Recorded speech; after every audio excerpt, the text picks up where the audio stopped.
12th પછી BE-BTech એટલે કે ડિગ્રી એન્જિનિયરિંગમાં એડમિશન લેનારા દરેક વિદ્યાર્થીઓ માટે રાઉન્ડ 3 ના કન્સર્ટનું ફાઇનલી આવી ગયું છે. આજના વિડીયોની અંદર હું તમને તમામ વસ્તુ સમજાવવા માટે જઈ રહ્યો છું કે હવે રાઉન્ડ 3 માટે તમે કેવી રીતે એપ્લાય કરશો, કઈ ડેટ છે અને તમામ માહિતી કે વેકેન્ટનું લિસ્ટ જે છે આવી ગયું છે કે નથી આવી ગયું ને કઈ રીતે તમારે ચોઇસ ફિલિંગ કરવી જોઈએ. તો યસ દોસ્તો, મારું નામ છે પ્રિયેશ પટેલ. આપ સર્વેનું ખૂબ હાર્દિક સ્વાગત છે પ્રિયેશ વિદ્યાપીઠની ઉપર.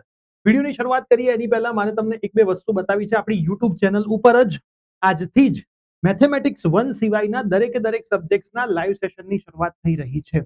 જે પણ વિદ્યાર્થીઓએ જીટીયુની અંડર એડમિશન લીધું છે એ બધા વિદ્યાર્થીઓ માટે તો યુઝફુલ છે જ, પણ જેમને પ્રાઇવેટ યુનિવર્સિટીમાં એડમિશન લીધું છે એમના માટે પણ આ સેશન્સ યુઝફુલ થવાના છે. આજે પહેલો સેશન બેઝિક ઇલેક્ટ્રિકલ એન્જિનિયરિંગનો છે. આ જે સેશન્સ આપણે લઈ રહ્યા છે ગુજરાતની તમામ યુનિવર્સિટીમાં કોમન સબ્જેક્ટ્સમાં આવતા હોય છે. હું થોડુંક તમને એનું ટાઈમ ટેબલ પણ બતાવી દઉં. એનું ટાઈમ ટેબલ પણ આજે આપણે મૂકી દીધું હતું. આજે સોમવાર 9 વાગે DEE નો સેશન છે, કાલે મંગળવારે EG નો સેશન છે, બુધવારે BME નો સેશન છે, ગુરુવારે ફિઝિક્સ છે, શુક્રવારે સી લેંગ્વેજ એટલે PPS છે અને શનિવારે બેઝિક સિવિલ એન્જિનિયરિંગ છે. ટાઈમિંગ્સ અહીંયા બધા લખેલા છે અને દરેક સેશન આપણી આ યુટ્યુબ ચેનલ પર છે, જે ડેમો લેક્ચર ફોર્મમાં છે, કે જેથી તમને ખ્યાલ આવે કે પ્રિયેશ વિદ્યાપીઠ પ્લેટફોર્મ એ ગુજરાતનું નંબર 1 પ્લેટફોર્મ કેમ છે. તો દરેક સ્ટાર ટીમ તમને જબરદસ્ત રીતે સબ્જેક્ટ ભણાવવાની છે અને પછી તમને જો લાગે છે કે મજા આવે છે તો આપણી એપ્લિકેશનમાંથી ડિગ્રી ફર્સ્ટ યરમાં તમારા લાગતા વળગતા જે પણ સબ્જેક્ટ છે એ દરેક સબ્જેક્ટ બધા જ અહીંયા અવેલેબલ છે. તમે બાય કરી શકો છો. મેથેમેટિક્સ 1 તમે બાય કર્યો છે, નથી કર્યો તો ખાસ કરી લેજો, તો તમામ યુનિવર્સિટીનો કોમન સબ્જેક્ટ છે. એ બાય કર્યા પછી PV51 કૂપન કોડ તમારા માટે એક્ટિવ થઈ જશે. PV51 કૂપન કોડ આમાંથી કોઈ પણ સબ્જેક્ટમાં મેથ્સ 1 સિવાય તમે નાખશો એટલે ₹51 નું ફ્લેટ ડિસ્કાઉન્ટ તમને મળી જશે. અને આ બધી લિમિટેડ ટાઈમ ઓફર છે. વહેલી તકે ગ્રેબ કરી લેજો, પછી એ કૂપન કોડ આપણે બંધ કરી દેવાના છીએ. હવે ACPC ના અંદર મેં લોગિન ઓલરેડી કરેલું છે, બરાબર. આઈડી, પાસવર્ડ અને કેપ્સ ડેટા નાખીને હવે હું અહીંયા સિક્યુરિટી પિન ફરીથી નાખું છું. તો સિક્યુરિટી પિન આપણે અંદર જઈએ છીએ, કન્ટિન્યુ કરીએ છીએ, બરાબર. કન્ટિન્યુ કરીએ છીએ. અહીંયા લખેલું છે રાઉન્ડ 3 માં કન્સન્ટ આપવાનું આવી ગયું છે. સેમ ટુ સેમ જેમ રાઉન્ડ 2 માં હતું એમ સેમ ટુ સેમ આ રાઉન્ડ 3 ની અંદર છે. તમારે જોવું હોય તમે વાંચી શકો છો. રિશફલિંગ રાઉન્ડ 3 માં ભાગ લેવા માટે સંમતિ. હું પ્રથમ વર્ષના પ્રવેશ માટે રિશફલિંગ રાઉન્ડ 3 માં ભાગ લેવા માટે સંમતિ આપું છું. હું અને મારા વાલી સમજીએ છીએ કે જો રિશફલિંગ રાઉન્ડ 3 માં નવી બેઠક ફાળવવામાં આવશે તો અગાઉનો પ્રવેશ મારો કેન્સલ થઈ જશે. વધુમાં સમજુ છું કે જો મને રિશફલિંગ રાઉન્ડ 3 માં નવી બેઠક ફાળવવામાં આવશે અને હું નવા ફેરવાયેલ પ્રવેશને સ્વીકારું નહીં, રદ કરું કે રિપોર્ટ ન કરું અથવા નવી બેઠક પર પ્રવેશ ન લઉં તો અગાઉ, મતલબ આ સેમ જ નિયમો છે. રાઉન્ડ 1 થી રાઉન્ડ 2 ના જે નિયમો હતા એ રાઉન્ડ 2 થી રાઉન્ડ 3 ના છે. રાઉન્ડ 3 માં તમે જાઓ, નવી ચોઇસ ફિલિંગ કરો, તમને કંઈક મળે છે તો રાઉન્ડ 2 અથવા રાઉન્ડ 1 વાળી જે કોલેજ હતી તમારી સેમ ટુ સેમ એ કેન્સલ જ થઈ જાય. તમને ઓપ્શન ના મળે, રાઉન્ડ 3 માં કંઈ ના મળે તો આગળવાળી કોલેજ તમારી એમની એમ રહેશે. આ સેમ નિયમો છે, ઠીક છે. ઉમેદવારોએ તે જ પસંદગીઓ ભરવી. મતલબ રાઉન્ડ 2 માં મેં તમને કીધું હતું કે એવી જ પસંદગી ભરો જેમાં રાઉન્ડ 1 ની સાપેક્ષે તમારે જવાની વધારે ઈચ્છા હોય. અહીંયા પણ તમારે એ જ કરવાનું છે. ઉમેદવાર દ્વારા રિશફલિંગ રાઉન્ડ 3 માં ભાગ લેવા માટે સંમતિ આપ્યા બાદ ચોઇસ ફિલિંગની છેલ્લી તારીખ પછી સંમતિ પાછી ખેંચી શકાશે નહીં, બરાબર. રાઉન્ડ 3 ની સંમતિ આપી દો છો, દસ્તાવેજો કોઈ સબમિટ નથી કરવાના, બરાબર. અગાઉ મળેલ પ્રવેશ કન્ફર્મ કરવા, અપડેટ કરવા માટે ઈચ્છુક હોય એવા ઉમેદવારોએ જ નવી બેઠક માટે, બરાબર. પછી આપમેળે જેમને રાઉન્ડ 3 માં ભાગ લેવો જ નથી એમણે કંઈ જ કરવાની જરૂર નથી. ACPC ની વિન્ડો પણ ઓપન કરીને અહીંયા નો સિલેક્ટ કરતા નહીં, બરાબર. મારે જવું છે રાઉન્ડ 3 ની અંદર એટલે હું અહીંયા યસ કરું છું, બરાબર. અહીંયા યસ તમારે કરવાનું. જેને રાઉન્ડ 3 માં જવું જ ના હોય એમણે કશું જ કરવાની જરૂર નથી. જેમને રાઉન્ડ 3 માં જવું હોય એમણે શું કરવાનું? ત્યાં યસ કરવાનું. હવે આપણે આગળ ચર્ચા કરીએ. એક જ મિનિટ મને આપી દો.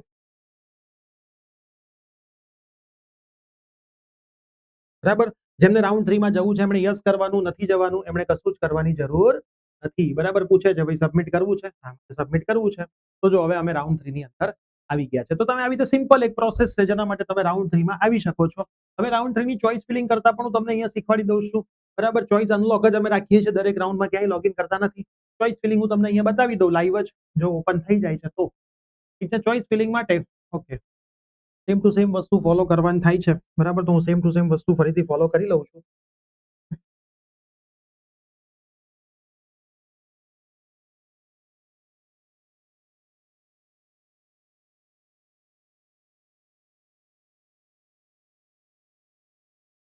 કંઈક લોચો વાગ્યો છે,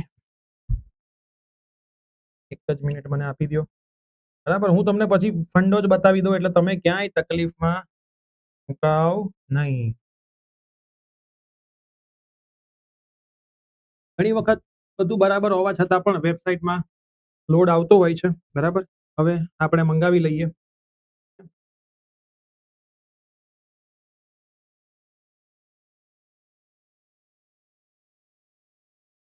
એક જ મિનિટમાં આપણે જોઈ લઈએ. હું તમને ચોઈસ ફિલિંગ પણ લાઈવમાં જ સમજાવી દઉં. આવ્યો હશે. હા, આવ્યો હશે મોબાઈલમાં મેસેજ. હા, પછી ના યાર સંભળાયું 97. હા, રેડી. જો મિત્રો, હવે હું તમને બતાવું, અમે સેમ ટુ સેમ રાઉન્ડ 1 થી જઈ રહ્યા છીએ. બરાબર?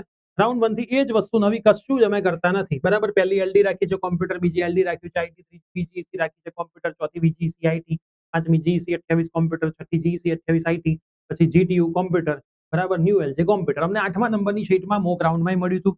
8મા નંબરની શીટમાં રાઉન્ડ 1 માંય મળ્યું, જે અમે કન્ફર્મ કર્યું. રાઉન્ડ 2 માં ગયા, એમાંય 8મા નંબરનું જ મળ્યું, કશું નવું ના મળ્યું. રાઉન્ડ 3 માં પણ આયા છીએ. અમારે સેમ ટુ સેમ અમારા 8મા નંબર સિવાય 1 થી 7 માં ક્યાંક મળે તો અમારે જવાની દિલથી ઈચ્છા છે. તો અમે આ જ વસ્તુ દરેકે દરેક રાઉન્ડથી ફોલો કરી રહ્યા છીએ. ઠીક છે? તમારે આમાં નવું ચોઈસ ફિલિંગ એડ કરવી હોય, અહીંથી અહીંયા ઉપર નીચે કરવી હોય, બધા જ ઓપ્શન એમણે આપ્યા છે. તમારે જેટલું કરવું હોય એ દરેકે દરેક વસ્તુ કરવાની તમને અહીંયા છે. ઠીક છે? તો બસ અમારું કામ થઈ ગયું છે. તો save and go to home.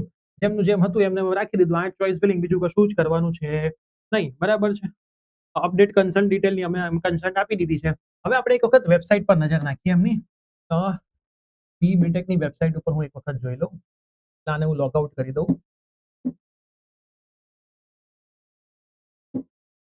Window close કરી દઈએ. હવે હું તમને ડેટ્સ ને બધું થોડું કહી દઉં કે રાઉન્ડ 3 ની ડેટ શું છે, પ્લસ વેકેન્ડનું લિસ્ટ આવ્યું છે કે નથી આવ્યું, એ બી આપણે સાથે સાથે જોઈ જ લઈએ. તો બી બીટેકની અંદર આપણે જઈએ છીએ. બી બીટેકમાં આપણે જઈશું તો રાઉન્ડ 2 માં એલોટેડ રિપોર્ટિંગનું સ્ટેટસ આવી ગયું છે. બરાબર? હવે અહીંયા આપણે જોઈએ કી ડેટ્સમાં કે ભાઈ એમની કી ડેટ શું છે. તો કી ડેટ્સની અંદર આપણે જઈએ તો કી ડેટ્સની અંદર આજે 20/7 થઈ છે, એટલે આપણે 20/7 સુધી પહોંચી જઈએ. તો જો 15 તારીખ, એના પછી 15, 15, 20/7. તો 20/7 શું હતું? વેકેન્સીનું લિસ્ટ આવવાનું હતું, એ લિસ્ટ આવી ગયું. 20, 21, 22, 23 તમે રાઉન્ડ 3 નું ચોઈસ ફિલિંગ કરી શકશો. 25 તારીખ કીધું છે, એટલે 24 તારીખે રિઝલ્ટ આવી જશે. પછી તમે 25 થી 27 માં ફીસ ભરી શકશો. અને 25 થી 27 છેલ્લો તમારો મોકો છે એડમિશન કેન્સલ કરવાનો, જો તમારે ફીસ પાછી જોઈતી હોય તો. ઠીક છે? અને પછી રાઉન્ડ 3 ની વેકેન્સી 28 તારીખે આવશે ને એના પછીના રાઉન્ડ બધા ચાલશે. એ જે તે રાઉન્ડ જે રીતે હશે હું તમને સમજાવીશ. એના પછી એક ઓનલાઈન રાઉન્ડ છે ગવર્મેન્ટ અને ગ્રાન્ટીનેટનો. ઓફલાઈનનું બધું કામ પૂરું થઈ જાય છે, પ્રાઇવેટનું બધું કામ પૂરું થઈ જાય છે. અને પ્રાઇવેટને દરેકે દરેકને સીટો આપી દેશે. અને એના પછી એક રાઉન્ડ ઓફલાઈન પણ થશે ગવર્મેન્ટને ગ્રાન્ટીનેટનો, એના અલગથી ફોર્મ ભરાશે. એવું તમને સમયાંતરે બધું સમજાવતો રહીશ. અત્યારે આપણે આ ત્રીજા રાઉન્ડની વાત કરીએ છીએ, જેમાં ગવર્મેન્ટ અને પ્રાઇવેટ દરેકે દરેક કોલેજ માટે ઓનલાઈન રાઉન્ડ છે. તમારે કન્સન્ટ આપવાનું છે. હવે જે વેકેન્ટનું લિસ્ટ છે હું આપણી એપ્લિકેશનમાં પણ મૂકી દઉં છું. આ લિસ્ટ આવ્યું છે, પણ મેં તમને પહેલા જ કીધું હતું કે આમાં વેકેન્ટ હોય તો તમે નાખી જ શકો છો. આમાં વેકેન્ટ ના હોય એના સિવાય પણ તમે ચોઈસ ફિલિંગમાં નાખી શકો છો. ઠીક છે? ક્યાંક કોકની સીટ ખાલી પડે તો તમને એની સીટ મળી શકે. તો થોડું એનાલિસિસ કરીને સરસ રીતે ચોઈસ ફિલિંગ કરજો. મોસ્ટ પ્રોબેબલી આ જે રાઉન્ડ હોય છે, આ રાઉન્ડ તમારો છેલ્લો રાઉન્ડ હોય છે. આના પછી હું નથી માનતો કે એટલું બધું કોઈ મેજર ફરક પડશે. સાથે સાથે આપણી જે પ્રિયસર વિદ્યાપીઠ કોલેજ યુટ્યુબ ચેનલ છે એને ફોલો કરી લેજો. કેમ કે હવેથી મેક્સિમમ સેશન બધા પ્રિયસર વિદ્યાપીઠ કોલેજ સેશન ઉપર ચાલુ થઈ જશે. અને પ્રિયસર જ્ઞાનપીઠ ચેનલ ઉપર સ્કોલરશિપની અપડેટ પણ રેગ્યુલર બેઝિસ પર ચાલુ થઈ ગઈ છે. જો તમે ના જોતા હોય તો આ પણ જોઈ લેજો. પ્રિયસર જ્ઞાનપીઠ ઉપર આપણા રેગ્યુલર સરસ મજાની સ્કોલરશિપની દરેકે દરેક સીએમ સ્કોલરશિપની અપડેટ આવી ગઈ છે. એના પછી તમે જોશો તો ડિજિટલ ગુજરાત સ્કોલરશિપની અપડેટ આવી ગઈ છે. આ બધી સ્કોલરશિપ મેડમના રેગ્યુલર બેઝિસ પર હવે સ્કોલરશિપના વિડીયો સ્ટાર્ટ થઈ ગયા છે. તો વિડીયો મેક્સિમમ મિત્રોને શેર કરો. મળતા રહીએ છીએ આવી જ અપડેટ સાથે. બરાબર? ખાસ લાઈવ સેશનમાં આવવાનું ભૂલતા નહીં. Bye bye.